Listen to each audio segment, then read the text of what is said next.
प्यारे विद्यार्थियों, अज दे इस वीडियो लैक्चर विच असी क्लास 12वीं पाठ 2 स्ट्रिंग फंक्शनस की वरतों बारे सीखांगे।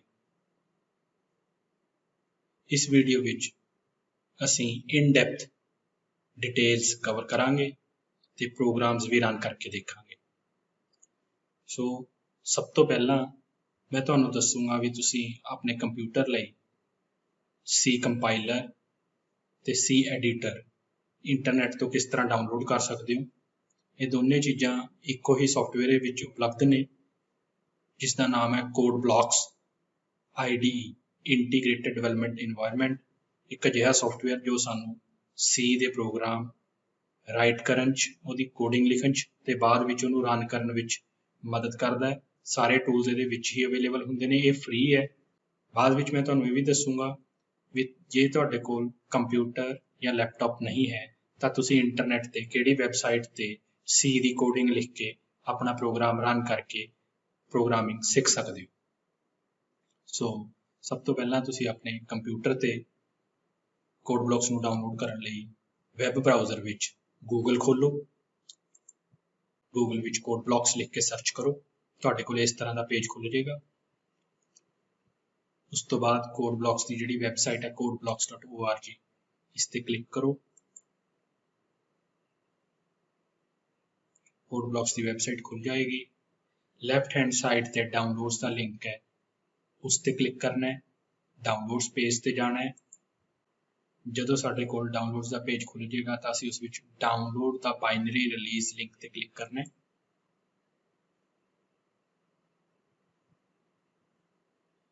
साडे कोल इस तरह का वैब पेज खुल जाएगा। इस विच तुसीं Windows XP Vista 7 8.x 10 heading के नीचे code blocks with min.gw setup.exe file है जिहड़ी वो डाउनलोड करनी है। सज्जे हथ लिंक दिते हुए ने, असीं sourceforge.net तो डाउनलोड कर सकते हैं। ध्यान देने वाली गल यह है कि इत्थे min.gw वाली फाइल ही असीं डाउनलोड करनी है। सो sourceforge.net वैबसाइट ते क्लिक करो। कुछ देर च तुहाडे कोले इसका सैटअप डाउनलोड होने लग जाएगा, जो कि 145 MB का इहनूं टाइम लगेगा थोड़ा जा। सो जदों ये डाउनलोड हो जाए तुसीं इहनूं इंस्टॉल करना है। मैं ये फाइल ऑलरेडी डाउनलोड कर रखी है, इसका सैटअप फाइल, इस ते डबल क्लिक करो।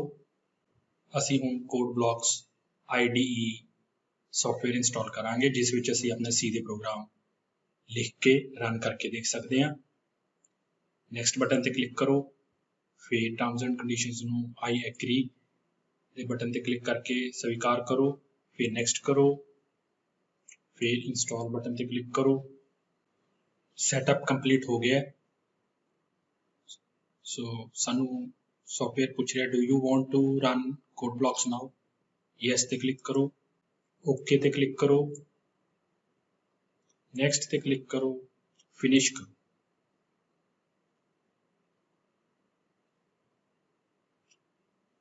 फाइल दी एसोसिएशन सेट कर दो। थर्ड ऑप्शन है yes associate code blocks with C++ file types, okay ते क्लिक करो।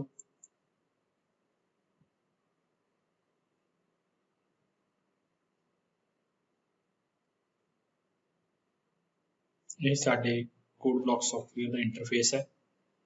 इस विच सी का प्रोग्राम लिखण लई फाइल ते क्लिक करो, न्यू ते क्लिक करो, एम्प्टी फाइल ते क्लिक करो। सेव करन लगे file, save file as, save dialog box आएगा। इस विच तुसीं कोई भी नाम दे के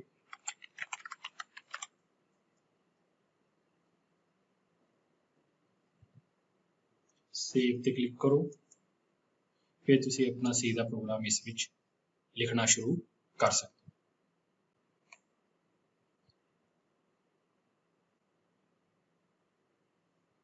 स्ट्रिंग नूं हैंडल करन लई सी लैंग्वेज सानूं कोई प्रिमिटिव डाटा टाइप प्रोवाइड नहीं करती। डायरैक्टली स्ट्रिंग्स नूं हैंडल करन लई सी विच किसी तरह की ਡਾਟਾ ਟਾਈਪ ਨਹੀਂ ਹੈ। ਸੋ ਇਹਦੇ ਲਈ ਜਿਹੜੀ ਬੇਸਿਕ ਸ਼ੁਰੂਆਤੀ ਡਾਟਾ ਟਾਈਪ ਹੈ ਕੈਰੈਕਟਰ, ਜਿਹਨੂੰ ਅਸੀਂ ਕੈਰ ਵੀ ਬੋਲ ਦਿੰਦੇ ਹਾਂ, 4 ਅੱਖਰ CHAR ਕੈਰੈਕਟਰ ਦੇ ਆਮ ਵਰਤੇ ਜਾਂਦੇ ਨੇ। ਕੈਰ ਡਾਟਾ ਟਾਈਪ ਵਰਤੀ ਜਾਂਦੀ ਹੈ। Character is a primitive data type in C that is used to store a character value। ਜਿੱਦਾਂ ਤੁਸੀਂ ਦੇਖ ਸਕਦੇ ਹੋ ਕਿ primitive data type 'ਚ ਸਾਡੇ ਕੋਲ ਸਿਰਫ character, integer, floating point ਤੇ void data type ਹੀ available ਨੇ। An array is defined as a finite collection of homogeneous data stored in contiguous memory locations।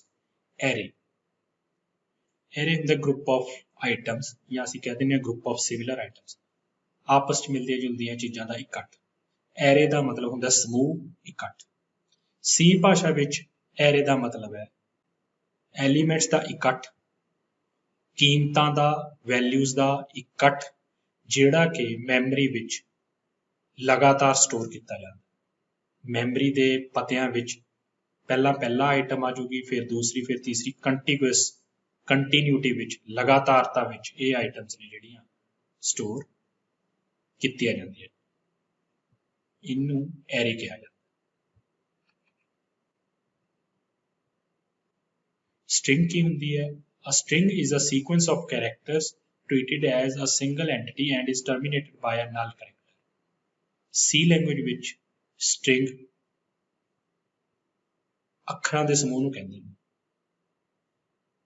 ਇੱਕ ਤੋਂ ਵੱਧ ਅੱਖਰ ਨੂੰ string ਕਿਹਾ ਜਾਂਦਾ ਹੈ ਤੇ ਸਿੰਗਲ ਐਂਟੀਟੀ ਵਜੋਂ, ਇੱਕ ਕੀਮਤ ਵਜੋਂ ਇਹਨੂੰ ਟ੍ਰੀਟ ਕੀਤਾ ਜਾਂਦਾ ਹੈ ਤੇ ਆਮ ਕਰਕੇ ਇਹਨੂੰ ਨਲ ਕਰੈਕਟਰ ਨਾਲ ਟਰਮੀਨੇਟ ਕੀਤਾ ਜਾਂਦਾ। ਨਲ ਕਰੈਕਟਰ ਕੀ ਹੁੰਦਾ ਹੈ? /0, ਸਲੈਸ਼ ਜਿਹਦੀ ਟੇਢੀ ਲਾਈਨ, ਜਿਹਦਾ ਉੱਪਰਲਾ ਪਾਸਾ ਪਿੱਛੇ ਨੂੰ ਹੋਵੇ ਤੇ ਨਿਚਲਾ ਪਾਸਾ ਅੱਗੇ ਨੂੰ ਹੋਵੇ, ਉਹਦੇ ਨਾਲ 0 ਪਾਈਏ, ਬੈਕਵਰਡ ਸਲੈਸ਼ ਵਿਦ 0। ਇਸ ਚਿੰਨ੍ਹ ਨੂੰ ਨਲ ਕਰੈਕਟਰ ਕਿਹਾ ਜਾਂਦਾ ਹੈ। C ਲੈਂਗੁਏਜ ਵਿੱਚ ਸਟ੍ਰਿੰਗ ਨਲ ਕਰੈਕਟਰ ਨਾਲ ਟਰਮੀਨੇਟ ਕੀਤੀ ਜਾਂਦੀ ਹੈ। ਨਲ ਕਰੈਕਟਰ ਇਹ ਦੱਸਦਾ ਹੈ ਵੀ ਇੱਥੇ ਸਟ੍ਰਿੰਗ ਸਮਾਪਤ ਹੋ ਚੁੱਕੀ ਹੈ। ਸੋ ਸਟ੍ਰਿੰਗ ਦੇ ਆਖਰ ਵਿੱਚ ਨਲ ਕਰੈਕਟਰ ਦੀ ਵਰਤੋਂ ਕੀਤੀ ਜਾਂਦੀ ਹੈ। ਇਹ ਪ੍ਰਿੰਟ ਨਹੀਂ ਹੁੰਦਾ, ਇਹ ਪ੍ਰਿੰਟੇਬਲ ਕਰੈਕਟਰ ਨਹੀਂ ਹੈ। ਜਦੋਂ ਅਸੀਂ ਕਿਸੇ ਸਟ੍ਰਿੰਗ ਨੂੰ ਪ੍ਰਿੰਟ ਕਰਦੇ ਹਾਂ ਤਾਂ /0 ਪ੍ਰਿੰਟ ਨਹੀਂ ਹੋਵੇਗਾ। ਜਿੱਦਾਂ ਮੈਂ ਪਹਿਲਾਂ ਹੀ ਦੱਸਿਆ, C ਲੈਂਗੁਏਜ ਸਟ੍ਰਿੰਗ ਨੂੰ as a data type support ਨਹੀਂ ਕਰਦੀ। ਸਟ੍ਰਿੰਗ ਨੂੰ ਡਿਕਲੇਅਰ ਕਰਨਾ ਤੇ ਇਨੀਸ਼ੀਅਲਾਈਜ਼ ਕਰਨਾ। ਡਿਕਲੇਅਰ ਕਰਨ ਤੋਂ ਭਾਵ ਹੈ ਦੱਸਣਾ ਵੀ ਅਸੀਂ ਇਹ ਵੇਰੀਏਬਲ ਯੂਜ਼ ਕਰਾਂਗੇ ਐਜ਼ ਅ ਸਟ੍ਰਿੰਗ। ਇਨੀਸ਼ੀਅਲਾਈਜ਼ ਦਾ ਮਤਲਬ ਹੈ ਉਸ ਵੇਰੀਏਬਲ ਵਿੱਚ ਕੀਮਤ ਪਾਣੀ। ਜਿੱਦਾਂ 2 ਤਰੀਕੇ ਹੈ ਜੋ ਅਸੀਂ ਸਿੱਖਾਂਗੇ। ਪਹਿਲਾ ਤਰੀਕਾ ਹੈ ਵੀ ਅਸੀਂ ਕੈਰੈਕਟਰ ਡਾਟਾ ਟਾਈਪ ਦਾ ਇੱਕ ਐਰੇ ਡਿਕਲੇਅਰ ਕਰੀਏ ਤੇ ਉਸ ਵਿੱਚ ਡਬਲ ਕੋਟਸ ਦੀ ਮਦਦ ਨਾਲ ਆਪਣੀ ਸਟ੍ਰਿੰਗ ਹੈ ਜਿਹੜੀ ਉਹ ਸਟੋਰ ਕਰਦੀ ਹੈ। ਤੁਸੀਂ ਦੇਖੋ, ਆਪਾਂ ਨੇ ਡਾਟਾ ਟਾਈਪ ਲਈ ਹੈ ਕੈਰ, ਉਸ ਤੋਂ ਬਾਅਦ ARR ਇੱਕ ਐਰੇ ਡਿਕਲੇਅਰ ਕੀਤਾ ਹੈ ਜਿਸ ਦਾ ਸਾਈਜ਼ ਚੌਰਸ ਬ੍ਰੈਕਟਸ ਵਿੱਚ ਦੱਸਿਆ ਗਿਆ 12। ਇਹਦਾ ਮਤਲਬ ਇਹਦੇ ਵਿੱਚ 12 ਅੱਖਰ ਵੱਧ ਤੋਂ ਵੱਧ ਆ ਸਕਦੇ ਹੈ ਤੇ ਅਸੀਂ ਇਹਦੇ ਵਿੱਚ ਹੈਲੋ ਵਰਲਡ ਨਾਮ ਦੀ ਸਟ੍ਰਿੰਗ ਨੂੰ ਅਸਾਈਨਮੈਂਟ ਆਪਰੇਟਰ ਇਕੁਅਲ ਟੂ ਨਾਲ ਬਰਾਬਰ ਹੈ ਦੇ ਸਾਈਨ, ਜਿਹਨੂੰ ਅਸਾਈਨਮੈਂਟ ਆਪਰੇਟਰ ਕਹਿੰਦੇ ਆ, ਇਨੀਸ਼ੀਅਲਾਈਜ਼ ਕੀਤਾ ਹੈ। ਹੈਲੋ ਵਰਲਡ ਵੈਲਿਊ ਇਹਦੇ ਵਿੱਚ ਸਟੋਰ ਕੀਤੀ ਹੈ। ਹੈਲੋ ਦੇ 5 ਅੱਖਰ ਨੇ, ਵਰਡ ਦੇ 5 ਅੱਖਰ ਨੇ, 10 ਤੇ ਵਿੱਚ ਇੱਕ ਸਪੇਸ ਹੈ। ਸਪੇਸ ਨੂੰ ਵੀ ਇੱਕ ਅੱਖਰ ਗਿਣਿਆ ਜਾਊਗਾ। ਸੋ ਇਹਦੀ ਕੁੱਲ ਲੈਂਥ ਜੋ ਹੈ ਉਹ 11 ਹੋ ਚੁੱਕੀ ਹੈ। ਤੇ ਤੁਸੀਂ ਦੇਖੋਗੇ ਵੀ ਅਸੀਂ ਪਰ ਐਰੇ ਦਾ ਸਾਈਜ਼ 12 ਰੱਖਿਆ ਕਿਉਂਕਿ ਐਂਡ ਵਿੱਚ ਨਲ ਕਰੈਕਟਰ ਵੀ ਆਣਾ ਹੈ। Here size of the array is 12 including a null character /0 automatically added to the end of the string by the compiler। ਜਿਹੜਾ C ਲੈਂਗੁਏਜ ਦਾ ਕੰਪਾਈਲਰ ਹੈ ਉਹ ਇਹਦੇ ਐਂਡ ਵਿੱਚ /0 ਨਲ ਕਰੈਕਟਰ ਆਪਣੇ ਆਪ ਆਟੋਮੈਟਿਕਲੀ ਇਨਸਰਟ ਕਰ ਦੇਵੇਗਾ। ਠੀਕ ਹੈ ਜੀ। ਸੋ ਇਸ ਲਈ ਐਰੇ ਦਾ ਸਾਈਜ਼ 12 ਹੈ, ਪਰ ਜਦੋਂ ਇਸ ਐਰੇ ਵਿੱਚ ਸਟੋਰਡ ਸਟ੍ਰਿੰਗ ਨੂੰ ਅਸੀਂ ਪ੍ਰਿੰਟ ਕਰਾਵਾਂਗੇ ਤਾਂ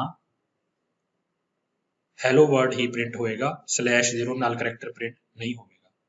ਦੂਜਾ ਤਰੀਕਾ ਹੈ ਵੀ ਅਸੀਂ ਡਾਟਾ ਟਾਈਪ ਕੈਰ ਹੀ ਰੱਖੀਏ ਐਰੇ ਦਾ ਜੋ ਸਾਈਜ਼ ਹੈ ਅਸੀਂ ਉਹ ਮੈਂਸ਼ਨ ਨਾ ਕਰੀਏ ਤੇ ਬਾਅਦ ਵਿੱਚ ਅਸਾਈਨਮੈਂਟ ਆਪਰੇਟਰ ਦੀ ਮਦਦ ਨਾਲ ਕਰਲੀ ਬ੍ਰੈਕਟਸ ਵਿੱਚ ਇੱਕ ਇੱਕ ਅੱਖਰ ਨੂੰ ਐਜ਼ ਅ ਕੈਰੈਕਟਰ ਸਿੰਗਲ ਕੋਟ ਵਿੱਚ ਲਿਖ ਕੇ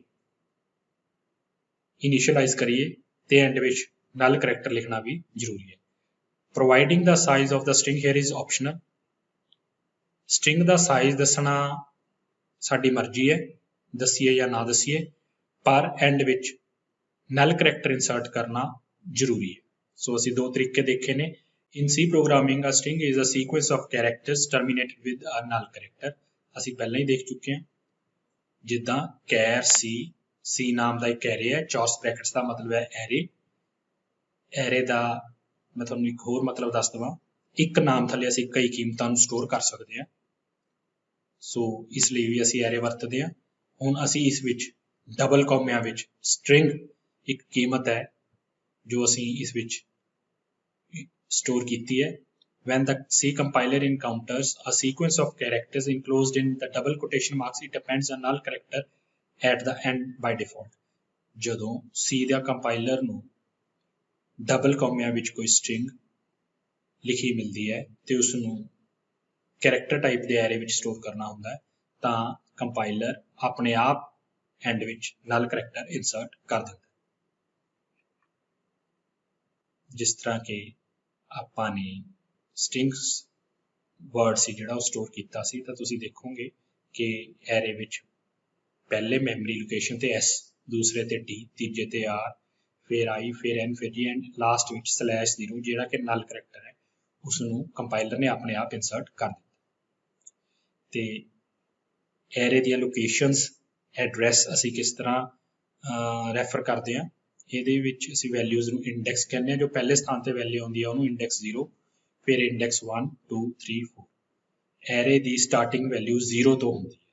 ਆਮ ਗਿਣਤੀ ਆਪਾਂ 1 2 3 ਤੋਂ ਸ਼ੁਰੂ ਕਰਦੇ ਹਾਂ, 1 ਤੋਂ 1 2 3 4 5, ਪਰ ਐਰੇ ਵਿੱਚ ਇੰਡੈਕਸ ਦੀ ਜਿਹੜੀ ਵੈਲਿਊ ਹੈ ਉਹ 0 ਤੋਂ ਸ਼ੁਰੂ ਹੁੰਦੀ ਹੈ। ਇੰਡੈਕਸ ਕੀ ਹੈ? ਜਿੱਥੋਂ ਸਾਨੂੰ ਪਤਾ ਲੱਗਦਾ ਵੀ ਐਰੇ ਵਿੱਚ ਪਹਿਲੀ ਕੀਮਤ ਕੀ ਹੈ। 0 ਵਾਲੀ ਲੋਕੇਸ਼ਨ ਤੇ ਪਹਿਲੀ ਵੈਲਿਊ ਆਊਗੀ, 1 ਵਾਲੀ ਲੋਕੇਸ਼ਨ ਤੇ ਦੂਸਰੀ, 2 ਵਾਲੀ ਤੇ ਤੀਜੀ। ਸੋ ਜਿਵੇਂ ਤੁਸੀਂ ਉਦਾਹਰਨ ਦੇਖ ਸਕਦੇ ਹੋ, ਅਸੀਂ ਇੱਕ ਕੈਰੈਕਟਰ ਡਾਟਾ ਟਾਈਪ ਦਾ S ਨਾਮ ਦਾ ਐਰੇ ਜਿਹਦਾ ਸਾਈਜ਼ ਅਸੀਂ 5 ਰੱਖਿਆ ਵੀ ਇਹਦੇ ਵਿੱਚ 5 ਕੀਮਤਾਂ ਆ ਸਕਦੀਆਂ ਨੇ। ਜਦੋਂ ਮੈਮਰੀ ਵਿੱਚ ਉਹਨੂੰ ਸਪੈਸੀਫਾਈ ਕੀਤਾ ਜਾਊਗਾ ਜਾਂ ਇੰਡੈਕਸ ਵੈਲਿਊ ਨਾਲ ਉਹਨੂੰ ਰੈਫਰ ਕੀਤਾ ਜਾਊਗਾ, ਤਾਂ ਤੁਸੀਂ ਦੇਖੋਗੇ ਕਿ 0 ਤੋਂ ਇੰਡੈਕਸ ਵੈਲਿਊ ਹੈ ਜਿਹੜੀ ਉਹ ਐਰੇ ਦੀ ਸਟਾਰਟ ਹੁੰਦੀ ਹੈ। ਸੋ 0 1 2 3 4 ਇਸ ਤਰ੍ਹਾਂ ਐਰੇ ਨੂੰ ਜਿਹੜਾ ਹੈਗਾ ਉਹ ਰੈਫਰ ਕੀਤਾ ਜਾਂਦਾ। ਸਟ੍ਰਿੰਗ ਨੂੰ ਇਨੀਸ਼ੀਅਲਾਈਜ਼ ਕਰਨ ਦੇ ਜਿਸ ਤਰ੍ਹਾਂ ਅਸੀਂ ਪਿੱਛੇ ਦੇਖਿਆ ਸੀ, ਅਲੱਗ-ਅਲੱਗ ਮੈਥਡ ਹੈ। ਸਭ ਤੋਂ ਪਹਿਲਾਂ ਅਸੀਂ ਐਰੇ ਦਾ ਸਾਈਜ਼ ਨਹੀਂ ਦੱਸਦੇ, ਪਰ ਉਸ ਵਿੱਚ ਡਬਲ ਕੋਟੇਸ਼ਨ ਮਾਰਕਸ ਨਾਲ, ਡਬਲ ਕੌਮਿਆਂ ਨਾਲ ਸਟ੍ਰਿੰਗ ਸਟੋਰ ਕਰ ਦਿੰਦੇ ਹਾਂ। ਦੂਸਰਾ ਤਰੀਕਾ ਹੈ ਅਸੀਂ ਐਰੇ ਦਾ ਸਾਈਜ਼ ਦੱਸਦੇ ਹਾਂ ਤੇ ਡਬਲ ਕੋਟੇਸ਼ਨ ਮਾਰਕਸ ਨਾਲ ਉਸ ਵਿੱਚ ਸਟ੍ਰਿੰਗ ਸਟੋਰ ਕਰ ਦਿੰਦੇ ਹਾਂ। ਤੀਸਰਾ ਤਰੀਕਾ ਹੈ ਅਸੀਂ ਐਰੇ ਦਾ ਸਾਈਜ਼ ਨਹੀਂ ਦੱਸਦੇ ਤੇ ਕੱਲੇ ਅੱਖਰ ਨੂੰ as a character single quotation mark ਵਿੱਚ ਸਟੋਰ ਕਰਦੇ ਹਾਂ ਤੇ ਐਂਡ 'ਚ ਨਲ ਕਰੈਕਟਰ ਲਾਉਂਦੇ ਹਾਂ। ਤੇ ਫਿਰ ਅਗਲਾ ਤਰੀਕਾ ਵੀ ਅਸੀਂ ਐਰੇ ਦਾ ਸਾਈਜ਼ ਦੱਸਦੇ ਹਾਂ ਤੇ ਫਿਰ ਵੀ ਅਸੀਂ ਜਿਹੜੀ ਆ ਉਹਦੇ ਵਿੱਚ ਵੈਲਿਊਜ਼ ਸਟੋਰ ਕਰਾਉਣੀਆਂ, ਉਹਨਾਂ ਨੂੰ as a character single quotation mark ਨਾਲ ਅਲੱਗ-ਅਲੱਗ ਲਿਖ ਕੇ ਕਰਲੀ ਬ੍ਰੈਕਟਸ ਦੇ ਨਾਲ ਉਸ ਵਿੱਚ ਸਟੋਰ ਕਰਦੇ ਹਾਂ। ਜਿਸ ਤਰ੍ਹਾਂ ਕਿ ਉਦਾਹਰਨ ਨੀਚੇ ਦਿਖਾਈ ਗਈ ਹੈ ਵੀ C5 C ਨਾਮ ਦਾ ਐਰੇ ਜਿਸ ਦੀ ਸਾਈਜ਼ 5 ਹੈ, ਉਸ ਵਿੱਚ ABCD ਕਿਸ ਤਰ੍ਹਾਂ ਸਟੋਰ ਹੋਏਗੀ ਤੇ ਐਂਡ ਵਿੱਚ ਨਲ ਕਰੈਕਟਰ ਵੀ ਸਟੋਰ ਹੋਏਗਾ, ਜਿੱਥੋਂ ਸਾਨੂੰ ਪਤਾ ਲੱਗਦਾ ਵੀ ਸਟ੍ਰਿੰਗ ਟਰਮੀਨੇਟ ਹੋਊਗੀ। ਸਟ੍ਰਿੰਗ ਨੂੰ ਸਕਰੀਨ ਤੇ ਦਿਖਾਉਣ ਲਈ ਅਸੀਂ printf ਫੰਕਸ਼ਨ ਦੀ ਵਰਤੋਂ ਕਰ ਸਕਦੇ ਹਾਂ।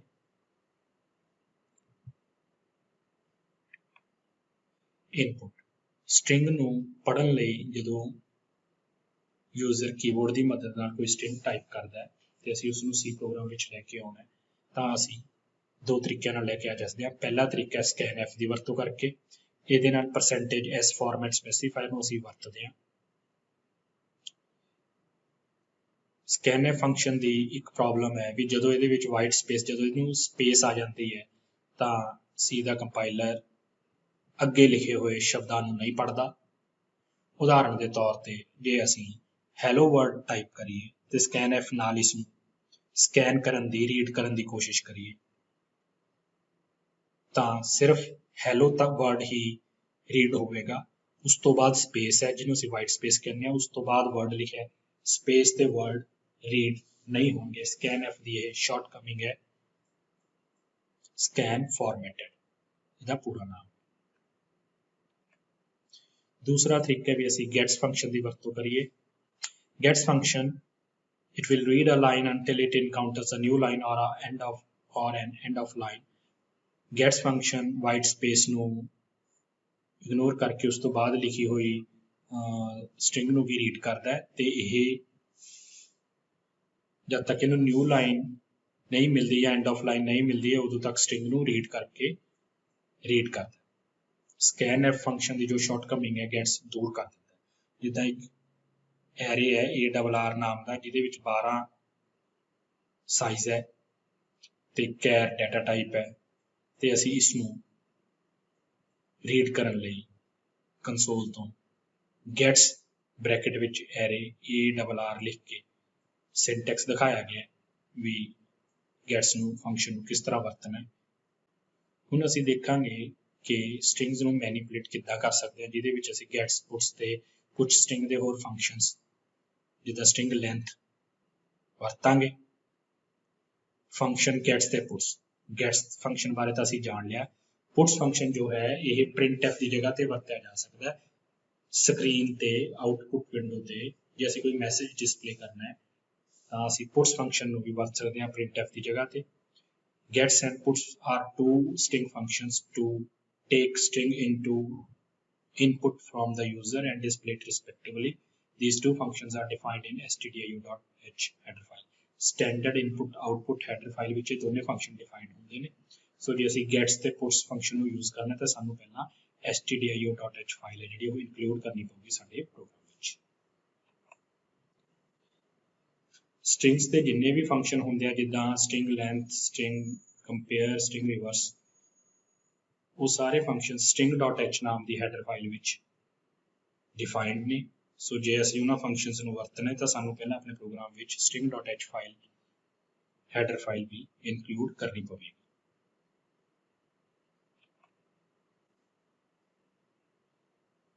ਸਟ੍ਰਿੰਗਸ ਨੂੰ ਅਸੀਂ printf ਤੇ scanf ਫੰਕਸ਼ਨ ਨਾਲ ਦੇਖਦੇ ਹਾਂ ਵੀ ਕਿੱਦਾਂ ਪ੍ਰਿੰਟ ਕਰਾ ਸਕਦੇ ਹਾਂ ਤੇ ਸਕੈਨ ਰੀਡ ਕਰ ਸਕਦੇ ਹਾਂ। ਇੱਕ ਪ੍ਰੋਗਰਾਮ ਹੈ ਤੁਹਾਡੀ ਸਕਰੀਨ ਤੇ ਕੈਰ ਡਾਟਾ ਟਾਈਪ ਤੇ ਨਿਕਨੇਮ ਨਾਮ ਦਾ ਐਰੇ ਜਿਸ ਦਾ ਸਾਈਜ਼ 20 ਰੱਖਿਆ ਉਹ ਡਿਕਲੇਅਰ ਕੀਤਾ ਹੈ। ਹੁਣ ਅਸੀਂ printf ਫੰਕਸ਼ਨ ਦੀ ਮਦਦ ਨਾਲ ਐਂਟਰ ਯੋਰ ਨਿਕਨੇਮ ਸਕਰੀਨ ਤੇ ਪ੍ਰਿੰਟ ਕਰਾਵਾਂਗੇ ਇੱਕ ਮੈਸੇਜ ਵੀ ਆਪਣਾ ਨਿਕਨੇਮ ਐਂਟਰ ਕਰੋ।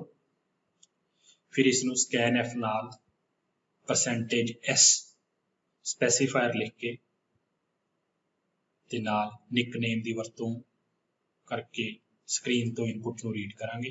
ਹੁਣ ਤੁਹਾਡਾ ਕੁਐਸਚਨ ਇੱਥੇ ਇਹ ਹੋਏਗਾ ਕਿ ਨਿਕਨੇਮ ਨਾਲ ਐਂਪਰਸੈਂਟ ਐਂਡ ਵਾਲਾ ਸਾਈਨ ਸਿੰਬਲ ਕਿਉਂ ਯੂਜ਼ ਨਹੀਂ ਕੀਤਾ?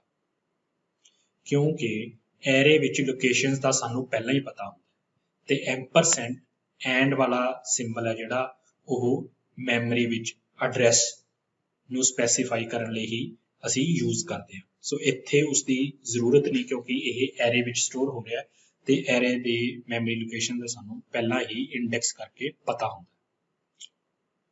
ਸੋ ਅਸੀਂ printf ਫੰਕਸ਼ਨ ਨਾਲ ਫਿਰ %s ਦੀ ਮਦਦ ਨਾਲ ਜੋ ਇਨਪੁਟ ਹੋਈ ਹੈ ਜਿਹੜੀ ਵੈਲਿਊ ਨਿਕਨੇਮ ਨਾਂ ਦੇ ਕੈਰੈਕਟਰ ਡਾਟਾ ਟਾਈਪ ਵਾਲੇ ਐਰੇ ਵਿੱਚ ਗਈ ਸੀ ਉਸ ਨੂੰ ਪ੍ਰਿੰਟ ਕਰਾ ਸਕਦੇ ਹਾਂ ਰਿਟਰਨ 0। ਸੋ ਆਊਟਪੁੱਟ ਕੀ ਆਏਗੀ? ਜੇ ਅਸੀਂ ਐਂਟਰ ਯੋਰ ਨਿਕਨੇਮ ਮਨਿੰਦਰ ਲਿਖਦੇ ਹਾਂ ਤਾਂ ਆਊਟਪੁੱਟ ਵੀ ਮਨਿੰਦਰ ਹੀ ਆਏਗੀ। %s format specifier is used for strings input and output। read and write strings in C using puts and gets functions। puts ਤੇ gets function ਨੂੰ ਕਿੱਦਾਂ ਯੂਜ਼ ਕਰਨਾ ਹੈ? ਇੱਕ ਪ੍ਰੋਗਰਾਮ ਹੈ ਆਪਣੀ ਸਕਰੀਨ ਤੇ, ਇਸ ਵਿੱਚ ਅਸੀਂ stdio.h ਤੇ string.h ਹੈਡਰ ਫਾਈਲਸ ਯੂਜ਼ ਕੀਤੀਆਂ। ਕੈਰੈਕਟਰ ਡਾਟਾ ਟਾਈਪ ਦਾ ਨਿਕਨੇਮ ਦਾ ਐਰੇ ਡਿਕਲੇਅਰ ਕੀਤਾ ਜਿਸ ਦਾ ਸਾਈਜ਼ 20 ਹੈ। ਫਿਰ ਅਸੀਂ ਹੁਣ पुट्स फंक्शन नाल स्क्रीन ते एक मैसेज डिस्प्ले करावांगे, एंटर योर निकनेम। पहला असी पिछले प्रोग्राम विच printf वरतिया सी, हुण असी पुट्स वरतिया ते असी यूजर वालों एंटर की गई कीमत नूं गेट्स फंक्शन नाल स्कैन करांगे, रीड करांगे। इत्थे असी scanf नहीं वरतिया, सो गेट्स ब्रैकेट विच वेरीएबल का नाम जो कि इत्थे निकनेम है एरे वो लिख देंगे। फिर असी पुट्स स्क्रीन ते दोबारा निकनेम विच जो वैल्यू है उन्होंने प्रिंट कराने लई पुट्स फंक्शन की वरतों करांगे। सो इस तरह जो भी वैल्यू साडी एंटर की गई होगी वो पुट्स फंक्शन नाल दोबारा स्क्रीन ते प्रिंट हो जाएगी। putchar ते getchar functions. Putchar function is used to write a character on standard output screen. In a C program, we can use put character function as below. Putchar bracket which char, where char is a character variable value. ਇਹ ਇੱਕ ਅੱਖਰ ਤੇ ਕੰਮ ਕਰਦਾ ਹੈ। Screen ਤੇ ਕੋਈ ਇੱਕ ਅੱਖਰ ਨੂੰ ਡਿਸਪਲੇ ਕਰਨ ਲਈ ਅਸੀਂ putchar ਫੰਕਸ਼ਨ ਦੀ ਵਰਤੋਂ ਕਰ ਸਕਦੇ ਹਾਂ। ਤੇ getchar ਸਕਰੀਨ ਜੋ ਯੂਜ਼ਰ ਇਨਪੁਟ ਕਰਦਾ ਹੈ कीबोर्ड तो उसका एक अखर रीड करने लिए वरत्या जाता है। getchar function is used to get read a character from keyboard input in a C program. We can use getchar function as below. Getchar bracket which variable the नाम, where char is character variable value। जो variable है उसकी data type दोनों functions विच character होनी चाहिए है। आओ एक प्रोग्राम देखते हैं। इस प्रोग्राम विच असी एक सी वेरीएबल लिया करैक्टर डाटा टाइप का, फिर असी एक मैसेज प्रिंट करा रहे हैं printf फंक्शन की मदद नाल enter some character. getchar function की मदद नाल असी जो भी अखर टाइप होणगे उन्हां दा सब तो पहला अखर सी विच स्टोर करावांगे। जेकर यूज़र एक तो वध अखर टाइप करता है तो यह getchar फंक्शन जिवें कि आपां नूं पता भी सिर्फ एक अखर ही रीड कर सकता इनपुट तो, सो वो पहला अखर रीड करेगा तो उन्होंने वैल्यू में सी विच स्टोर कर देगा। सी साढ़े कोल करैक्टर डाटा टाइप का वेरीएबल है। फिर असी एक printf फंक्शन की मदद नाल entered character is statement print करवावांगे तो putchar की मदद नाल असी फंक्शन की मदद नाल असी जो यूज़र द्वारा करैक्टर इनपुट किया गया है उन्होंने प्रिंट करावांगे। जे यूज़र एंटर करता M तो putchar उन्होंने M ही स्क्रीन पर डिस्पले करेगा। कुछ फंक्शनस ਜਿਹੜੇ ਅਸੀਂ ਇਸ ਵੀਡੀਓ ਵਿੱਚ ਸਿੱਖਾਂਗੇ, ਇਹ ਸਾਰੇ ਫੰਕਸ਼ਨ string.h ਨਾਮ ਦੀ ਹੈਡਰ ਫਾਈਲ ਵਿੱਚ ਡਿਫਾਈਨਡ ਨੇ। ਹੋਰ ਵੀ ਬਹੁਤ ਫੰਕਸ਼ਨ ਨੇ ਪਰ ਅਸੀਂ ਮੇਨਲੀ 6 ਫੰਕਸ਼ਨਸ ਸਿੱਖਾਂਗੇ। string length, compute strings length। string ਅੱਖਰਾਂ ਦਾ ਸਮੂਹ ਹੁੰਦਾ ਜਿਵੇਂ ਸਾਨੂੰ ਪਤਾ ਹੀ ਆ, ਉਹਨਾਂ ਵਿੱਚ ਅੱਖਰਾਂ ਦੀ ਗਿਣਤੀ ਪਤਾ ਕਰਨ ਲਈ ਅਸੀਂ string length ਫੰਕਸ਼ਨ ਵਰਤਦੇ ਹਾਂ। strlen ਇਹਦਾ ਪੂਰਾ ਨਾਮ ਹੈ string length। strcpy ਇਹ फंक्शन का पूरा नाम है स्ट्रिंग कॉपी। यह एक स्ट्रिंग की कीमत नूं दूजी स्ट्रिंग विच कॉपी कर देता है। Copy is a string to another string. strcat string concatenation, string cat यह दो स्ट्रिंग्स नूं आपस विच जोड़ दिंदा। strcmp स्ट्रिंग कंपेयर यह दो स्ट्रिंग्स नूं कंपेयर करदा भी उन्हां विच सेम वैल्यू है या नहीं। strlwr स्ट्रिंग लोअर यह फंक्शन स्ट्रिंग के सारे अखरां नूं लोअर केस छोटे अखरां विच बदल दिंदा है। strupr स्ट्रिंग अपर यह फंक्शन स्ट्रिंग के सारे अखरां नूं वड्डे अखरां विच बदल दिंदा है।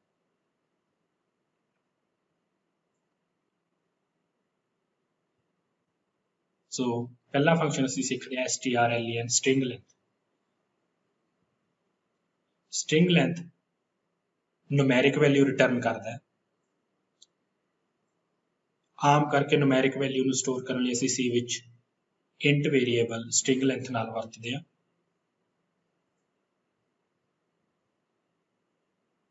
यह स्ट्रिंग विच नल करैक्टर नूं रीड करन तो बाद गिणती विच इनकलूड नहीं करता।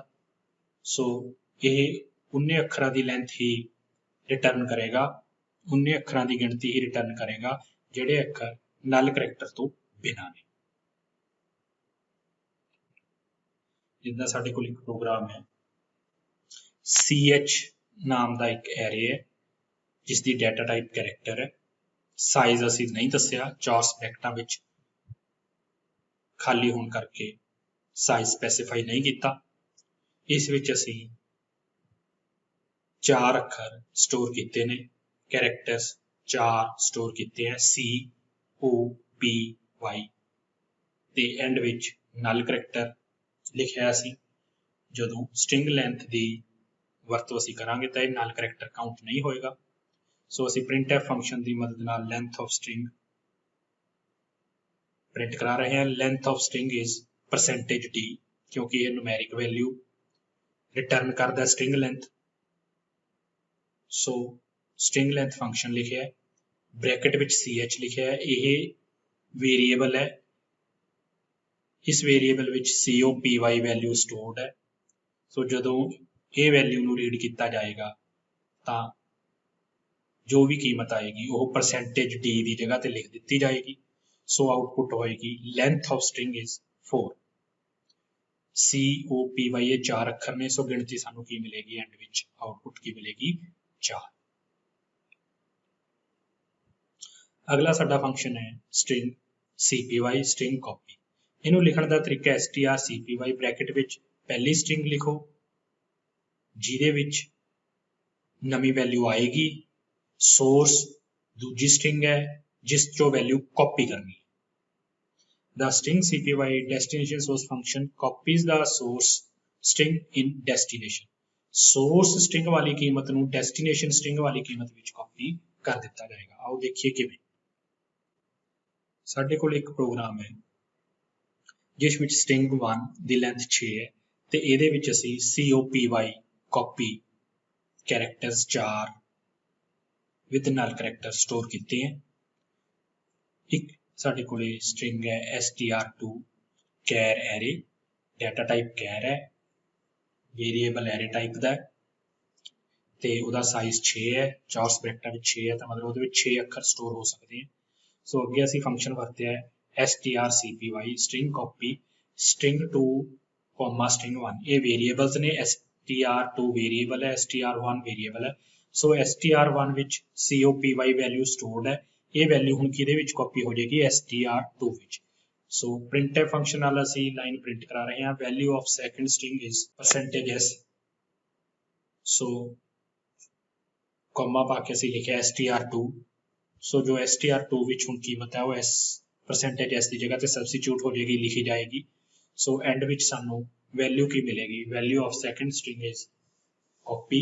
नल करैक्टर प्रिंट नहीं होवेगा, ना ही कॉपी हुंदा। सो असीं स्ट्रिंग CPY फंक्शन की उदाहरण देखी। अगला फंक्शन है साडे कोल स्ट्रिंग कैट कंकैटिनेशन, दो स्ट्रिंगां नूं जोड़न लई। फर्स्ट स्ट्रिंग ते सेकंड स्ट्रिंग नूं जोड़ के फर्स्ट स्ट्रिंग विच लिख देगा। This function concates or joins first string with the second string. The result of the string is stored in the first string. सो दोनों स्ट्रिंगां नूं जोड़ के कीमत नवी कीमत कित्थे स्टोर होएगी, फर्स्ट स्ट्रिंग विच। साडे कोले प्रोग्राम है, असीं एक कैरेक्टर नाम डाटा टाइप दा str1 नाम दा एरे जिसका साइज 10 है उस विच कीमत स्टोर कीती है HELLO। दूसरी स्ट्रिंग विच str2 विच असीं कीमत स्टोर कीती है एक character, only one character C। जदों strcat फंक्शन नाल असीं स्ट्रिंग 1 स्ट्रिंग 2 इसनूं मैनीपुलेट करांगे तां साडे कोल जिहड़ी वैल्यू आएगी वो स्ट्रिंग 1 ते स्ट्रिंग 2 की इकट्ठी दोनों स्ट्रिंगां च जो कीमतां ने वो जुड़ जाणगियां ते जुड़ के वो कीमत स्ट्रिंग 1 विच स्टोर हो जाएगी। सो printf फंक्शन नाल जदों असीं प्रिंट करवावांगे value of first string is %s format specifier वरतिया जाऊगा ते स्ट्रिंग 1 की वैल्यू नूं जदों असीं प्रिंट करावांगे तां साडे कोले आउटपुट देखो की आएगी, value of first string is hello C। पहली स्ट्रिंग विच str1 विच साडे कोल hello वैल्यू है, स्ट्रिंग 2 विच कल्ली C वैल्यू है, तो दोनों वैल्यूज जुड़ के वन वर्ड बन जाऊगा hello C। ये साडी आउटपुट है। C स्ट्रिंग फंक्शन strcmp दो स्ट्रिंग्स नूं कंपेयर करन लई, जे दोनों स्ट्रिंग्स दियां वैल्यूज सेम ने तां यह फंक्शन 0 रिटर्न करेगा। असीं 0 नाल चेक कर लांगे, कंपेयर कर लांगे। This function compare the first string with the second string, if both strings are same it returns 0। आओ देखिए ਸਾਡੇ ਕੋਲ ਇੱਕ ਪ੍ਰੋਗਰਾਮ ਹੈ string 1 ਦੀ ਲੈਂਥ 20 ਹੈ, string 2 ਦੀ ਐਰੇ ਦੀ ਲੈਂਥ 20 ਹੈ। ਅਸੀਂ ਫਸਟ string ਨੂੰ printf ਫੰਕਸ਼ਨ ਦੀ ਮਦਦ ਨਾਲ ਮੈਸੇਜ ਦੇ ਕੇ ਇਨਪੁਟ ਕਰਨ ਲਈ ਕਹਾਂਗੇ ਤੇ gets ਫੰਕਸ਼ਨ ਨਾਲ string 1 ਨੂੰ ਰੀਡ ਕਰਾਂਗੇ।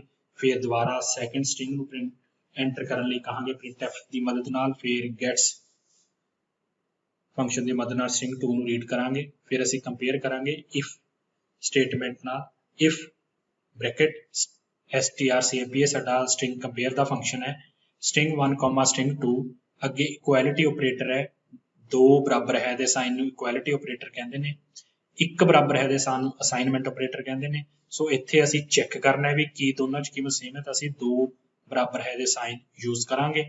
ਸੋ ਜੇਕਰ string ਕੰਪੇਅਰ string 1 ਤੇ string 2 ਨੂੰ ਕੰਪੇਅਰ ਕਰਨ ਤੋਂ ਬਾਅਦ 0 ਦਊਗਾ ਤੇ 0 ਬਰਾਬਰ ਹੈ 0, ਇਹਦਾ ਮਤਲਬ ਦੋਨੇ strings ਦੀ ਵੈਲਿਊ ਬਰਾਬਰ ਹੈ। ਸੋ ਅਸੀਂ ਮੈਸੇਜ ਪ੍ਰਿੰਟ ਕਰਾ ਦਾਂਗੇ the strings are equal। ਜੇ string cmp bracket string 1, string 2 bracket ਬੰਦ ਇਹਦੀ ਵੈਲਿਊ 0 ਨਹੀਂ ਆਉਂਦੀ ਤਾਂ ਅਸੀਂ ਪ੍ਰਿੰਟ ਕਰਵਾ ਦਾਂਗੇ message the strings are not equal। ਸੋ ਲਾਲ ਅੱਖਰਾਂ 'ਚ ਆਊਟਪੁੱਟ ਲਿਖੀ ਹੋਈ ਹੈ। ਉਦਾਹਰਣ ਦੇ ਤੌਰ ਤੇ ਮੰਨ ਲਓ ਅਸੀਂ ਲਿਖਦੇ ਹਾਂ ਫਸਟ string ਵਿੱਚ hello, ਦੂਸਰੀ string ਵਿੱਚ ਵੀ ਸੇਮ ਵਰਡ ਲਿਖਦੇ ਹਾਂ hello, ਤਾਂ ਜਵਾਬ ਪ੍ਰਿੰਟ ਹੋਏਗਾ the strings are equal। ਅਗਲਾ ਫੰਕਸ਼ਨ ਹੈ string lwr strlwr string lower, ਇਹਦੇ ਬ੍ਰੈਕਟ ਵਿੱਚ string ਲਿਖੀ ਜਾਂਦੀ ਹੈ। ਸੋ ਇਹ ਸਾਰੇ string ਦੇ ਅੱਖਰਾਂ ਨੂੰ ਛੋਟੇ ਅੱਖਰਾਂ ਵਿੱਚ ਤਬਦੀਲ ਕਰ ਦਿੰਦਾ ਹੈ। the string lower function returns string characters in lower case। ਬੜਾ ਸੌਖਾ ਇਹਦਾ ਵਰਤੋਂ ਹੈ। str ਨਾਮ ਦਾ ਐਰੇ ਜਿਸ ਦਾ ਸਾਈਜ਼ 20 ਹੈ, ਡਾਟਾ ਟਾਈਪ ਕੈਰੈਕਟਰ ਹੈ, ਵਰਤ ਰਹੇ ਹਾਂ ਅਸੀਂ।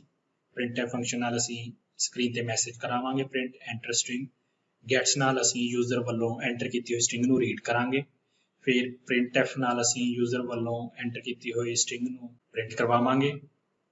ਦੂਜੇ printf ਫੰਕਸ਼ਨ ਨਾਲ ਅਸੀਂ ਲੋਅਰ string is, ਉੱਥੇ ਅਸੀਂ strlwr ਫੰਕਸ਼ਨ ਦੀ ਵਰਤੋਂ ਕੀਤੀ ਹੈ, ਉਹਦੇ ਵਿੱਚ ਅਸੀਂ str ਜੋ ਕਿ string ਵੇਰੀਏਬਲ ਹੈ ਉਹ ਲਿਖਿਆ ਹੈ। ਇਸ ਨਾਲ ਇਸ ਵੇਰੀਏਬਲ ਵਿੱਚ ਸਟੋਰ ਵੈਲਿਊ ਹੈ ਜਿਹੜੀ ਉਹ ਲੋਅਰ ਅੱਖਰਾਂ ਵਿੱਚ ਬਦਲੀ ਜਾਵੇਗੀ ਤੇ ਫਿਰ ਉਹ ਕੀਮਤ %s ਦੀ ਮਦਦ ਨਾਲ ਸਕਰੀਨ ਤੇ ਪ੍ਰਿੰਟ ਹੋ ਜਾਏਗੀ। ਜਿਸ ਤਰ੍ਹਾਂ ਕਿ ਆਊਟਪੁੱਟ ਦੇਖੋ ਲਾਲ ਅੱਖਰਾਂ ਵਿੱਚ ਲਿਖੀ ਹੋਈ ਐਂਟਰ ਸਟ੍ਰਿੰਗ, ਅਸੀਂ ਸਕੂਲ ਲਿਖਿਆ ਪਰ ਇਹਦੇ ਅੱਖਰ ਵੱਡੇ ਛੋਟੇ ਹੈ। ਸੋ ਅਸੀਂ ਪਹਿਲੇ printf ਦੀ ਮਦਦ ਨਾਲ ਬਿਲਕੁਲ ਹੂਬਹੂ ਉਸੇ ਸਟ੍ਰਿੰਗ ਨੂੰ ਪ੍ਰਿੰਟ ਕਰਾਤਾ। ਹੁਣ ਅਸੀਂ ਸੈਕੰਡ printf ਦੀ ਮਦਦ ਨਾਲ ਜਿੱਥੇ ਅਸੀਂ strlwr ਫੰਕਸ਼ਨ ਵਰਤਿਆ ਉਹਦੇ ਨਾਲ ਇਹ ਜਿਹੜੇ ਵੱਡੇ ਛੋਟੇ ਅੱਖਰ ਨੇ ਸਾਰੇ ਅੱਖਰ ਛੋਟੇ ਅੱਖਰਾਂ ਵਿੱਚ ਬਦਲੇ ਜਾਣਗੇ ਤੇ ਪ੍ਰਿੰਟ ਹੋ ਜਾਏਗਾ ਛੋਟੇ ਅੱਖਰਾਂ ਵਿੱਚ ਸਕੂਲ। ਸੋ ਅਗਲਾ ਸਾਡਾ string ਦਾ ਫੰਕਸ਼ਨ ਹੈ strupr string upper ਬ੍ਰੈਕਟ 'ਚ string upper string ਦੀ ਸਾਰੀਆਂ ਅੱਖਰਾਂ ਨੂੰ ਲੈਟਰਸ ਨੂੰ ਵੱਡੇ ਅੱਖਰਾਂ ਵਿੱਚ ਬਦਲ ਦਿੰਦਾ। ਜਿਸ ਤਰ੍ਹਾਂ ਕਿ ਸਾਡੇ ਕੋਲ str ਨਾਮ ਦਾ ਇੱਕ ਕਰੈਕਟਰ ਡਾਟਾ ਟਾਈਪ ਦਾ ਐਰੇ ਹੈ ਜਿਸ ਦਾ ਸਾਈਜ਼ 20 ਹੈ। printf ਫੰਕਸ਼ਨ ਨਾਲ ਅਸੀਂ ਪਹਿਲਾਂ string ਐਂਟਰ ਕਰਨ ਲਈ ਕਹਾਂਗੇ। gets ਫੰਕਸ਼ਨ ਨਾਲ ਅਸੀਂ ਉਸ string ਨੂੰ ਰੀਡ ਕਰਾਂਗੇ ਤੇ ਉਹਦੀ ਕੀਮਤ str ਵੇਰੀਏਬਲ ਵਿੱਚ ਸਟੋਰ ਕਰਾਂਗੇ।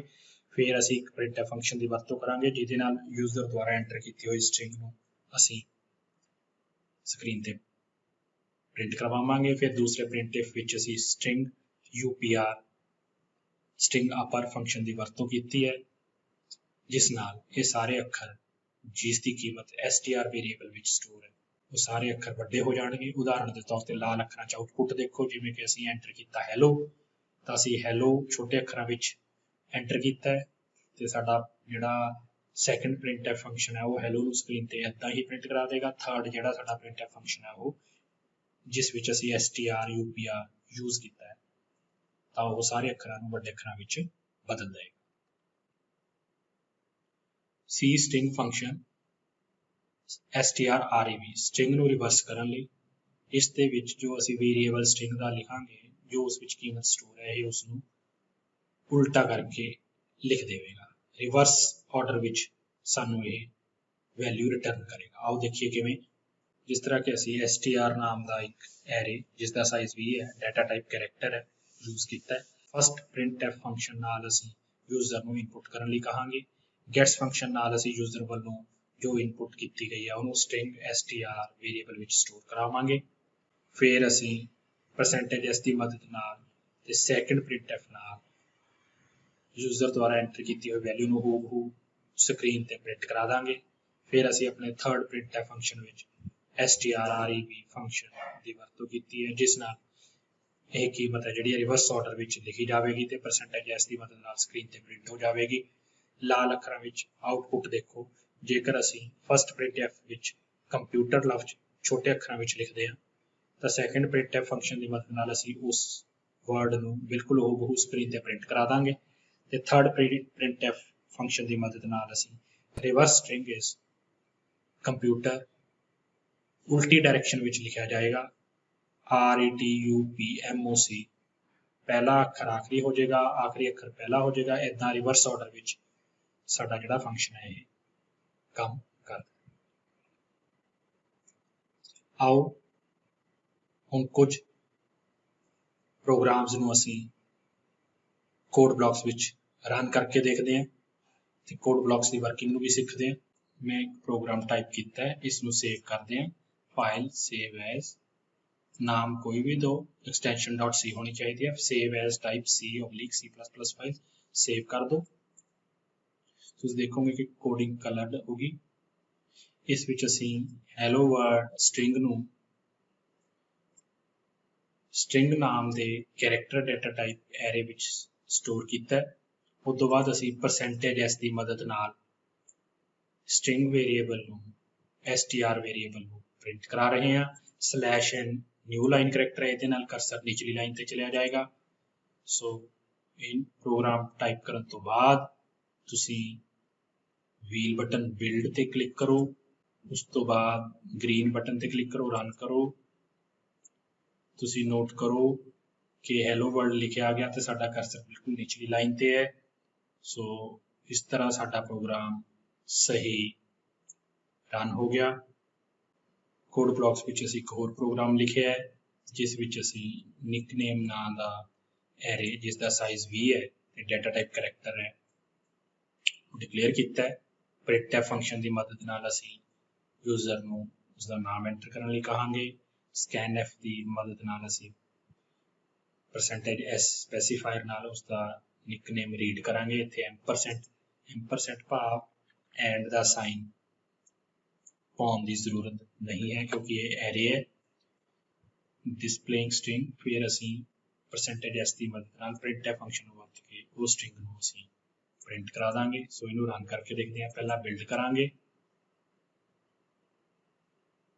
ਤੇ ਰਨ ਕਰਾਂਗੇ। ਉਹਨੂੰ ਅਸੀਂ ਨਾਮ ਐਂਟਰ ਕਰਨਾ, ਮੈਂ ਮਨਿੰਦਰ ਸਿੰਘ ਜਾਣ ਕੇ ਸਪੇਸ ਤੋਂ ਬਾਅਦ ਸਿੰਘ ਲਿਖਿਆ ਤਾਂ ਕਿ ਅਸੀਂ ਦੇਖ ਸਕੀਏ ਵੀ ਆਊਟਪੁੱਟ ਕੀ ਆਉਂਦੀ ਹੈ। ਮੈਂ ਐਂਟਰ ਬਟਨ ਦਬਦਾ ਤਾਂ ਤੁਸੀਂ ਦੇਖੋਗੇ ਆਊਟਪੁੱਟ ਸਿਰਫ ਮਨਿੰਦਰ ਆਈ, ਸਿੰਘ ਨਹੀਂ ਆਈ, ਕਿਉਂਕਿ ਮੈਂ ਤੁਹਾਨੂੰ ਪਹਿਲਾਂ ਹੀ ਦੱਸਿਆ ਸੀ ਵੀ scanf ਫੰਕਸ਼ਨ ਵਾਈਟ ਸਪੇਸ ਤੋਂ ਬਾਅਦ ਵਾਲੇ ਅੱਖਰਾਂ ਨੂੰ ਰੀਡ ਨਹੀਂ ਕਰੇਗਾ। ਸੋ ਜੇ ਅਸੀਂ ਚਾਹੁੰਦੇ ਵੀ ਉਹ ਰੀਡ ਕਰੇ ਤਾਂ ਅਸੀਂ gets ਫੰਕਸ਼ਨ ਨੂੰ ਵਰਤ ਸਕਦੇ ਹਾਂ ਤੇ ਫਿਰ ਪ੍ਰੋਪਰ ਪੂਰਾ ਪ੍ਰਿੰਟ ਕਰਾਉਣ ਲਈ ਅਸੀਂ puts ਫੰਕਸ਼ਨ ਨੂੰ ਵੀ ਵਰਤ ਸਕਦੇ ਹਾਂ। printf ਨੂੰ ਵੀ ਵਰਤ ਸਕਦੇ ਹਾਂ, puts ਫੰਕਸ਼ਨ ਨੂੰ ਵੀ ਵਰਤ ਸਕਦੇ ਹਾਂ। ਹੁਣ ਅਸੀਂ C ਦਾ ਇੱਕ ਪ੍ਰੋਗਰਾਮ ਦੇਖਾਂਗੇ ਜਿਸ ਵਿੱਚ ਅਸੀਂ gets ਤੇ puts ਫੰਕਸ਼ਨ ਦੀ ਵਰਤੋਂ ਕਰਾਂਗੇ। ਉਸੇ ਤਰ੍ਹਾਂ ਅਸੀਂ ਇੱਕ ਨਿਕਨਾਮ ਨਾਂ ਦਾ ਐਰੇ ਜਿਸ ਦਾ ਸਾਈਜ਼ 20 ਹੈ ਡਾਟਾ ਟਾਈਪ ਕਰੈਕਟਰ ਡਿਕਲੇਅਰ ਕੀਤਾ। puts ਫੰਕਸ਼ਨ ਨਾਲ ਅਸੀਂ ਸਕਰੀਨ ਤੇ ਮੈਸੇਜ ਪ੍ਰਿੰਟ ਕਰਾਵਾਂਗੇ, ਐਂਟਰ ਯੋਰ ਨਿਕਨੇਮ। gets ਫੰਕਸ਼ਨ ਨਾਲ ਜੋ ਯੂਜ਼ਰ ਇਨਪੁਟ ਕਰੇਗਾ ਉਹਨੂੰ ਨਿਕਨੇਮ ਵੇਰੀਏਬਲ ਵਿੱਚ ਸਟੋਰ ਕਰਾਵਾਂਗੇ। ਉਸ ਤੋਂ ਬਾਅਦ ਫਿਰ ਉਸਨੂੰ puts ਦੀ ਮਦਦ ਨਾਲ ਨਿਕਨੇਮ 'ਚ ਜੋ ਕੀਮਤ ਗਈ ਹੈ ਉਹਨੂੰ ਅਸੀਂ ਪ੍ਰਿੰਟ ਕਰਵਾ ਦਾਂਗੇ। ਰਨ ਕਰਕੇ ਦੇਖਦੇ ਹਾਂ। ਪਹਿਲਾਂ ਬਿਲਡ ਕਰਾਂਗੇ ਵੀਲ ਬਟਨ ਤੇ ਕਲਿੱਕ ਕਰਕੇ, ਉਸ ਤੋਂ ਬਾਅਦ ਰਨ ਕਰਾਂਗੇ। ਇੱਥੇ ਮੈਂ ਲਿਖ ਦਿੰਦਾ ਮਨਿੰਦਰ ਸਿੰਘ, ਐਂਟਰ ਦਬਦਾ ਤਾਂ ਤੁਸੀਂ ਦੇਖੋ ਕਿ ਦੁਬਾਰਾ ਮਨਿੰਦਰ ਸਿੰਘ ਆਇਆ। ਹੁਣ ਇੱਥੇ ਅਸੀਂ gets ਫੰਕਸ਼ਨ ਦੀ ਵਰਤੋਂ ਕੀਤੀ ਹੈ ਤੇ gets ਫੰਕਸ਼ਨ ਸਪੇਸ ਤੋਂ ਬਾਅਦ ਵੀ ਰੀਡ ਕਰਦਾ ਹੈ। scanf ਫੰਕਸ਼ਨ ਸਪੇਸ ਤੋਂ ਬਾਅਦ ਰੀਡ ਨਹੀਂ ਕਰਦਾ। ਸੋ ਜੇ scanf ਫੰਕਸ਼ਨ ਵਰਤਿਆ ਜਾਂਦਾ ਜਿਵੇਂ ਪਿਛਲੇ ਪ੍ਰੋਗਰਾਮ 'ਚ ਅਸੀਂ ਵਰਤਿਆ ਸੀ ਤਾਂ ਇਕੱਲਾ ਮਨਿੰਦਰ ਪ੍ਰਿੰਟ ਹੁੰਦਾ, ਹੁਣ ਮਨਿੰਦਰ ਸਿੰਘ ਵੀ ਪ੍ਰਿੰਟ ਹੋ ਰਿਹਾ। ਇਸ ਪ੍ਰੋਗਰਾਮ ਵਿੱਚ ਅਸੀਂ string length ਫੰਕਸ਼ਨ ਦੀ ਵਰਤੋਂ ਕਰਾਂਗੇ ਤੇ ਅਸੀਂ ਦੇਖਾਂਗੇ ਵੀ ਜੋ ਸਾਡੇ ਵੇਰੀਏਬਲ ਵਿੱਚ ਅਸੀਂ ਵੈਲਿਊ ਸਟੋਰ ਕੀਤੀ ਹੈ ਉਹਦੀ ਕੀਮਤ ਕੀ ਆਉਂਦੀ ਹੈ। ਸੋ ਅਸੀਂ COPY ਤੇ ਨਲ ਕਰੈਕਟਰ ਲਿਖਿਆ ਜੋ ਕਿ CH ਨਾਮ ਦੇ ਕੈਰ ਐਰੇ ਵਿੱਚ ਸਟੋਰ ਹੋਏਗੀ। ਤੇ ਫਿਰ ਅਸੀਂ printf ਫੰਕਸ਼ਨ ਦੀ ਮਦਦ ਨਾਲ %d, ਕਿਉਂਕਿ ਸਟ੍ਰਿੰਗ ਲੈਂਥ ਫੰਕਸ਼ਨ ਹੈ ਜਿਹੜਾ ਇਹ ਸਿਰਫ ਨੂਮੈਰਿਕ ਵੈਲਿਊ ਨੰਬਰ ਅੰਕ ਹੀ ਰਿਟਰਨ ਕਰਦਾ ਹੈ। ਸੋ ਅਸੀਂ ਦੇਖਾਂਗੇ ਕਿ ch ਜੋ ਕਿ ਇੱਕ ਸਟ੍ਰਿੰਗ ਵੇਰੀਏਬਲ ਹੈ, ਐਰੇ ਹੈ ਕੈਰ ਡਾਟਾ ਟਾਈਪ ਦਾ, ਇਸ ਵਿੱਚ ਜਿਹੜੀ ਸਟ੍ਰਿੰਗ ਸਟੋਰ ਕੀਤੀ ਹੈ ਅਸੀਂ ਉਸ ਦੀ ਲੈਂਥ ਕੀ ਹੈ, ਉਸ ਦੀ ਲੰਬਾਈ ਕਿੰਨੀ ਹੈ, ਸਾਨੂੰ ਇਹ printf ਫੰਕਸ਼ਨ ਵਿੱਚ ਜੋ ਅਸੀਂ ਸਟ੍ਰਿੰਗ ਲੈਂਥ ਫੰਕਸ਼ਨ ਵਰਤਿਆ ਹੈ ਉਹ ਦੱਸੇਗਾ। ਇਸ ਨੂੰ ਬਿਲਡ ਕਰੋ, ਰਨ ਕਰੋ, ਤੁਸੀਂ ਦੇਖੋਗੇ ਕਿ ਲੈਂਥ ਆਫ ਸਟ੍ਰਿੰਗ ਇਜ਼ 4, ਕਿਉਂਕਿ COPY 4 ਅੱਖਰ ਬਣਦੇ हैं। ਨਲ ਕਰੈਕਟਰ ਨੂੰ ਸਟ੍ਰਿੰਗ ਲੈਂਥ ਫੰਕਸ਼ਨ ਨੇ ਰੀਡ ਨਹੀਂ ਕੀਤਾ। ਇਸ ਪ੍ਰੋਗਰਾਮ ਦੀ ਮਦਦ ਨਾਲ ਅਸੀਂ ਸਟ੍ਰਿੰਗ 1 ਦੀ ਵਿੱਚ ਕੀਮਤਾਂ ਨੇ ਜੋ ਉਹਨਾਂ ਨੂੰ ਸਟ੍ਰਿੰਗ 2 ਵਿੱਚ ਕਾਪੀ ਕਰਾਂਗੇ। ਇਹਦੇ ਵਿੱਚ ਅਸੀਂ string CPY string copy function ਦੀ ਵਰਤੋਂ ਕਰਾਂਗੇ। ਸੋ ਅਸੀਂ ਇੱਕ ਸਟ੍ਰਿੰਗ ਲਈ ਹੈ ਜਿਸ ਦਾ ਸਾਈਜ਼ 6 ਹੈ, ਕੈਰ ਡਾਟਾ ਟਾਈਪ ਹੈ, ਐਰੇ ਹੈ, ਉਸ ਵਿੱਚ ਅਸੀਂ COPY ਵੈਲਿਊ ਸਟੋਰ ਕਰਤੀ। ਹੁਣ ਅਸੀਂ strcpy ਸਟ੍ਰਿੰਗ ਕਾਪੀ ਫੰਕਸ਼ਨ ਦੀ ਵਰਤੋਂ ਕਰਾਂਗੇ। ਸੋ ਸਟ੍ਰਿੰਗ 1 ਵਿੱਚ ਜੋ ਡਾਟਾ ਹੈ, ਜੋ ਵੈਲਿਊ ਹੈ ਉਹ ਸਟ੍ਰਿੰਗ 2 ਵਿੱਚ ਆ ਜਾਵੇਗੀ। ਫੰਕਸ਼ਨ ਨੂੰ ਅਸੀਂ ਪਹਿਲਾਂ ਹੀ ਸਮਝ ਚੁੱਕੇ ਹਾਂ। ਸੋ printf ਫੰਕਸ਼ਨ ਨਾਲ ਅਸੀਂ ਫਿਰ %s ਦੀ ਵਰਤੋਂ ਕਰਦੇ ਹੋਏ ਸਟ੍ਰਿੰਗ 2 ਦੇ ਵਿੱਚ ਜੋ ਵੀ ਕੀਮਤ ਹੈ ਉਹਨੂੰ ਅਸੀਂ ਪ੍ਰਿੰਟ ਕਰਾ ਦਾਂਗੇ। ਇਸ ਲਈ ਪਹਿਲਾਂ ਬਿਲਡ ਕਰੋ, ਫਿਰ ਰਨ ਕਰੋ। ਤੁਸੀਂ ਦੇਖੋਗੇ ਕਿ ਅਸੀਂ ਸਟ੍ਰਿੰਗ 2 ਇਨੀਸ਼ੀਅਲਾਈਜ਼ ਨਹੀਂ ਕੀਤੀ ਸੀ, ਪਰ ਸਟ੍ਰਿੰਗ ਕਾਪੀ ਫੰਕਸ਼ਨ ਦੀ ਮਦਦ ਨਾਲ ਇਹਦੇ ਵਿੱਚ ਸਟ੍ਰਿੰਗ 1 ਦੀ ਵੈਲਿਊ ਜੋ ਹੈ ਉਹ ਆ ਚੁੱਕੀ ਹੈ ਤੇ ਸਟ੍ਰਿੰਗ 1 ਚ ਵੈਲਿਊ ਕੀ ਸੀਗੀ COPY। ਸੋ ਇਹਦੇ ਵਿੱਚ ਵੀ ਹੁਣ ਵੈਲਿਊ ਕੀ ਆ ਗਈ COPY। ਇਸ ਪ੍ਰੋਗਰਾਮ ਵਿੱਚ ਅਸੀਂ ਦੋ ਸਟ੍ਰਿੰਗਸ ਨੂੰ ਆਪਸ ਵਿੱਚ ਜੋੜਨਾ ਸਿੱਖਾਂਗੇ ਤੇ ਫੰਕਸ਼ਨ ਦੀ ਵਰਤੋਂ ਕਰਾਂਗੇ strcat string cat string concatenation। string 1 ਚ ਵੈਲਿਊ ਹੈ hello, string 2 ਚ ਵੈਲਿਊ ਹੈ ਕੱਲੀ C। ਸੋ string cat strcat string 1 string 2 string 2 ਦੀ ਵੈਲਿਊ string 1 ਦੀ ਵੈਲਿਊ ਨਾਲ ਜੁੜ ਜਾਏਗੀ ਤੇ ਨਵੀਂ ਵੈਲਿਊ string 1 ਵਿੱਚ ਹੀ ਸਟੋਰ ਹੋਏਗੀ। ਸੋ ਅਸੀਂ ਪ੍ਰੋਗਰਾਮ ਨੂੰ ਰਨ ਕਰਕੇ ਦੇਖਦੇ ਹਾਂ। ਬਿਲਡ ਕਰਨਾ ਹੈ, ਫਿਰ ਰਨ ਕਰਨਾ ਹੈ। ਤੁਸੀਂ ਦੇਖੋਗੇ ਕਿ ਸਾਡੇ ਕੋਲ ਫਸਟ ਸਟ੍ਰਿੰਗ ਵਿੱਚ ਹੁਣ ਵੈਲਿਊ ਆ ਗਈ hello C। hello ਦੇ ਨਾਲ C ਜੁੜ ਗਿਆ, ਦੋ ਸਟ੍ਰਿੰਗਸ CO ਜੁੜ ਗਈਆਂ। string cat ਫੰਕਸ਼ਨ ਦੋ ਸਟ੍ਰਿੰਗਸ ਨੂੰ ਜੋੜਦਾ ਹੈ। ਸੋ ਸਾਡੇ ਕੋਲ hello C ਆਉਟਪੁੱਟ ਆਈ। ਦੋ ਸਟ੍ਰਿੰਗਸ ਨੂੰ ਕੰਪੇਅਰ ਕਰਾਂਗੇ, string 1 ਤੇ string 2 ਨੂੰ। string 1 ਵਿੱਚ ਅਸੀਂ ਵੈਲਿਊ gets ਫੰਕਸ਼ਨ ਦੀ ਵਰਤੋਂ ਨਾਲ ਸਟੋਰ ਕਰਵਾ ਦਾਂਗੇ ਯੂਜ਼ਰ ਤੋਂ, ਤੇ ਫਿਰ ਦੁਬਾਰਾ gets ਫੰਕਸ਼ਨ ਦੀ ਵਰਤੋਂ ਕਰਕੇ string 2 ਵਿੱਚ ਵੈਲਿਊ ਸਟੋਰ ਕਰਾ ਦਾਂਗੇ ਸੈਕੰਡ ਸਟ੍ਰਿੰਗ ਦੀ। ਫਿਰ ਅਸੀਂ if ਸਟੇਟਮੈਂਟ ਨਾਲ string compare ਫੰਕਸ਼ਨ ਦੀ ਵਰਤੋਂ ਕਰਾਂਗੇ ਇਕੁਐਲਿਟੀ ਆਪਰੇਟਰ ਨਾਲ। ਜੇਕਰ string compare ਫੰਕਸ਼ਨ string 1 ਤੇ string 2 ਨੂੰ ਜਦੋਂ ਕੰਪੇਅਰ ਕਰੇਗਾ ਤੇ ਵੈਲਿਊ 0 ਦੇਗਾ ਜੇ ਇਹ ਦੋਨੇ ਸਟ੍ਰਿੰਗਸ ਬਰਾਬਰ ਹੋਣਗੀਆਂ, ਨਹੀਂ ਤਾਂ ਕੋਈ ਹੋਰ ਵੈਲਿਊ ਦੇਗਾ। ਜੇ ਵੈਲਿਊ 0 ਆਈ ਤੇ ਉਹ 0 ਦੇ ਬਰਾਬਰ ਹੀ ਹੋਏਗੀ ਤਾਂ ਅਸੀਂ ਪ੍ਰਿੰਟ ਕਰਾਵਾਂਗੇ strings are equal, ਨਹੀਂ ਤਾਂ ਅਸੀਂ ਪ੍ਰਿੰਟ ਕਰਾ ਦਾਂਗੇ these strings are not equal। So build ਕੀਤਾ, ਰਨ ਕੀਤਾ, hello ਫਸਟ ਸਟ੍ਰਿੰਗ ਚ, ਹੁਣ ਮੈਂ ਦੂਜੀ ਸਟ੍ਰਿੰਗ ਚ ਲੋਅਰ ਕੇਸ ਚ ਲਿਖਦਾ। ਹੁਣ ਇਹ ਦੋਨੇ ਸਟ੍ਰਿੰਗਸ ਬਰਾਬਰ ਨਹੀਂ ਹੈਗੀਆਂ ਕਿਉਂਕਿ C ਲੈਂਗੁਏਜ ਹੈ ਜਿਹੜੀ ਉਹ ਛੋਟੇ ਵੱਡੇ ਅੱਖਰਾਂ ਵਿੱਚ ਫਰਕ ਕਰਦੀ ਹੈ। ਵੱਡੇ ਅੱਖਰਾਂ ਦਾ ਮਤਲਬ ਹੋਰ ਹੈ C ਲਈ, ਛੋਟੇ ਅੱਖਰਾਂ ਦਾ ਮਤਲਬ ਹੋਰ ਹੈ। ਸੋ ਜਦੋਂ ਮੈਂ ਐਂਟਰ ਬਟਨ ਦਬਾਉਂਗਾ ਤਾਂ ਮੈਸੇਜ ਪ੍ਰਿੰਟ ਹੋ ਗਿਆ these strings are not equal। ਇਸ ਫੰਕਸ਼ਨ ਵਿੱਚ ਅਸੀਂ ਸਟ੍ਰਿੰਗ ਦੇ ਅੱਖਰਾਂ ਨੂੰ ਲੋਅਰ ਕੇਸ ਲੈਟਰ ਵਿੱਚ ਚੇਂਜ ਕਰਾਂਗੇ ਸਟ੍ਰਿੰਗ ਲੋਅਰ ਫੰਕਸ਼ਨ ਦੀ ਵਰਤੋਂ ਕਰਕੇ strlwr। ਸੋ ਅਸੀਂ ਇੱਕ ਸਟ੍ਰਿੰਗ ਇਨਪੁਟ ਕਰਵਾਵਾਂਗੇ, ਉਹਨੂੰ ਗੈਟਸ ਨਾਲ ਰੀਡ ਕਰਾਂਗੇ, ਫਿਰ ਅਸੀਂ ਇੱਕ printf ਫੰਕਸ਼ਨ ਨਾਲ ਉਹਨੂੰ ਸਕਰੀਨ ਤੇ ਬਿਲਕੁਲ ਉਹ ਸਟ੍ਰਿੰਗ ਨੂੰ ਪ੍ਰਿੰਟ ਕਰਾ ਦਾਂਗੇ। ਫਿਰ ਅਸੀਂ ਇੱਕ ਦੂਸਰੇ printf ਫੰਕਸ਼ਨ ਦੀ ਮਦਦ ਨਾਲ ਜਿਸ ਵਿੱਚ ਅਸੀਂ strlwr ਫੰਕਸ਼ਨ ਦੀ ਵਰਤੋਂ ਕਰੀਏ ਉਸ ਨਾਲ ਸਟ੍ਰਿੰਗ ਦੇ ਸਾਰੇ ਅੱਖਰਾਂ ਨੂੰ ਲੋਅਰ ਕੇਸ ਵਿੱਚ ਬਦਲ ਦਾਂਗੇ। ਆਓ ਦੇਖੀਏ ਕਿਵੇਂ। ਪ੍ਰੋਗਰਾਮ ਨੂੰ ਬਿਲਡ ਕਰੋ, ਫਿਰ ਰਨ ਕਰੋ, ਫਿਰ ਐਂਟਰ ਸਟ੍ਰਿੰਗ, ਜਿੱਦਾਂ ਮੈਂ ਲਿਖਦਾ hello, ਸਾਰੇ ਵੱਡੇ ਅੱਖਰ ਹੈ, ਜਦੋਂ ਮੈਂ ਐਂਟਰ ਬਟਨ ਦਬਾਉਂਗਾ ਤਾਂ ਪਹਿਲਾ ਪ੍ਰਿੰਟ ਹੋਊਗਾ ਸਟ੍ਰਿੰਗ ਇਜ਼ ਹੈਲੋ। ਅਸੀਂ ਹੂਬਹੂ ਉੱਦਾਂ ਹੀ ਹੈਲੋ ਪ੍ਰਿੰਟ ਕਰਵਾਇਆ ਤੇ ਫਿਰ ਅਸੀਂ ਸਟ੍ਰਿੰਗ ਲੋਅਰ ਫੰਕਸ਼ਨ ਦੀ ਵਰਤੋਂ ਕੀਤੀ ਹੈ, ਜਿਸ ਨਾਲ ਸਾਰੇ ਅੱਖਰ ਕੀ ਹੋ ਗਏ ਛੋਟੇ, HELLO ਛੋਟੇ ਅੱਖਰ। ਇਸ C ਦੇ ਪ੍ਰੋਗਰਾਮ ਵਿੱਚ ਅਸੀਂ ਯੂਜ਼ਰ ਵੱਲੋਂ ਇਨਪੁੱਟ ਕੀਤੀ ਗਈ ਸਟ੍ਰਿੰਗ ਦੇ ਅੱਖਰਾਂ ਨੂੰ ਵੱਡੇ ਅੱਖਰਾਂ ਵਿੱਚ, ਕੈਪੀਟਲ ਲੈਟਰਸ ਵਿੱਚ, ਅਪਰ ਕੇਸ ਵਿੱਚ ਚੇਂਜ ਕਰ ਦਾਂਗੇ। ਸੋ ਅਸੀਂ ਯੂਜ਼ਰ ਤੋਂ ਇਨਪੁੱਟ ਕਰਵਾਵਾਂਗੇ, ਉਹਦੀ ਵੈਲਿਊ ਨੂੰ ਅਸੀਂ ਸਟ੍ਰਿੰਗ ਵੇਰੀਏਬਲ ਵਿੱਚ ਗੈਟਸ ਫੰਕਸ਼ਨ ਨਾਲ ਸਟੋਰ ਕਰਵਾਵਾਂਗੇ। ਯੂਜ਼ਰ ਵੱਲੋਂ ਐਂਟਰ ਕੀਤੀ ਗਈ ਸਟ੍ਰਿੰਗ ਨੂੰ ਅਸੀਂ printf ਫੰਕਸ਼ਨ ਦੀ ਮਦਦ ਨਾਲ ਸਕਰੀਨ ਤੇ ਪ੍ਰਿੰਟ ਕਰਾ ਦਾਂਗੇ। ਫਿਰ ਇੱਕ ਹੋਰ printf ਫੰਕਸ਼ਨ ਦੀ ਮਦਦ ਨਾਲ ਅਸੀਂ %s ਸਪੈਸੀਫਾਇਰ ਨੂੰ ਯੂਜ਼ ਕਰਦੇ ਹੋਏ ਸਟ੍ਰਿੰਗ ਅਪਰ ਫੰਕਸ਼ਨ ਦੀ ਵਰਤੋਂ ਕਰਾਂਗੇ, ਸਟ੍ਰਿੰਗ strupr।